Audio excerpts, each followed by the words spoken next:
নমস্কার, আমি doctor Shampa Das, dentist. দাঁত নিয়ে আরও কিছু কথা আজকে আপনাদের সাথে। আপনি কি জানেন, আমাদের শরীরের সবথেকে গুরুত্বপূর্ণ অংশগুলির মধ্যে একটি হলো আমাদের দাঁত। কিন্তু আমরা আমাদের এই দাঁতকে সবথেকে বেশি অবহেলা করি। ঠিক বুঝতে পারছেন না তো? কারণ কি জানেন?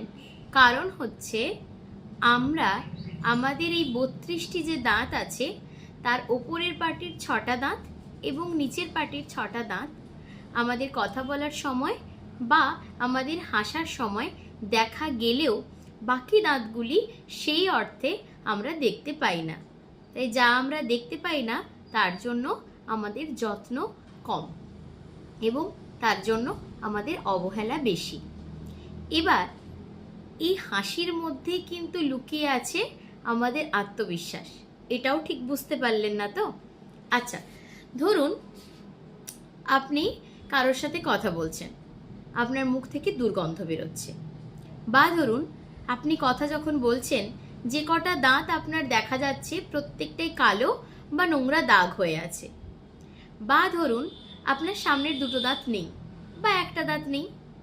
বা ধরুন আপনার দাঁতগুলো উঁচু হয়ে আছে, কথা বলার সময় দাঁতগুলি সামনের দিকে বেরিয়ে যাচ্ছে।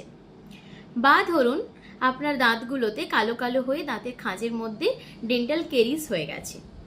এই প্রত্যেকটা ঘটনাই আপনার উল্টো দিকে বসে থাকা বা আপনার সাথে কথা বলা মানুষটির উপর প্রভাবিত করবে বা আপনার উল্টো দিকের মানুষটাকে অস্বস্তিতে ফেলবে। সেম এই ঘটনাটা আপনাকেও অস্বস্তিতে ফেলবে। ধরুন আপনি কথা বলছেন, আপনার মুখ থেকে দুর্গন্ধ বেরোচ্ছে, উল্টো দিকের মানুষটা অস্বস্তি বোধ করছে। এটায় কোথাও হলেও আপনার একটু হলেও আত্মবিশ্বাস কমিয়ে ফেলবে। বা ধরুন আপনার সামনে দাঁতগুলো উঁচু এবং আপনার কথা বলতে গেলে যে দাঁতগুলো বেরিয়ে যাচ্ছে, এতে আপনি যতটা সুন্দর, আপনার সৌন্দর্যটাকে কিছু অংশে হলেও কমিয়ে দিচ্ছে। বা ধরুন আপনার দাঁতটা ফাঁকা, যখন আপনি কথা বলছেন আপনার জিভটা সামনের দিকে বেরিয়ে যাচ্ছে। এতে কি হচ্ছে? কথাটা বেরিয়ে যাচ্ছে এবং কথাটা তোতলে যাচ্ছে। এই জন্য এই পুরো ঘটনাগুলোই প্রত্যেকটাই কোনো না কোনোভাবে আপনাকে অন্যদের সাথে কথা বলার সময় অস্বস্তিতে ফেলছে এবং আপনার আত্মবিশ্বাসটা কমিয়ে দিচ্ছে। আপনি যখন কথা বলছেন তখন আপনার কোথাও হলে একটু অস্বস্তি বোধ করছে, একটু লজ্জা বোধ করছে, আপনি ইতস্তত বোধ করছেন। এই প্রত্যেকটা সমস্যাই কিন্তু তৈরি হচ্ছে আপনার দাঁত থেকে। তাই আপনাকে এই সমস্যাগুলো সমাধান করতে গেলে, আপনার আত্মবিশ্বাস বাড়িয়ে তুলতে গেলে আপনাকে কি করতে হবে? আপনাকে আপনার দাঁতের যত্ন নিতে হবে।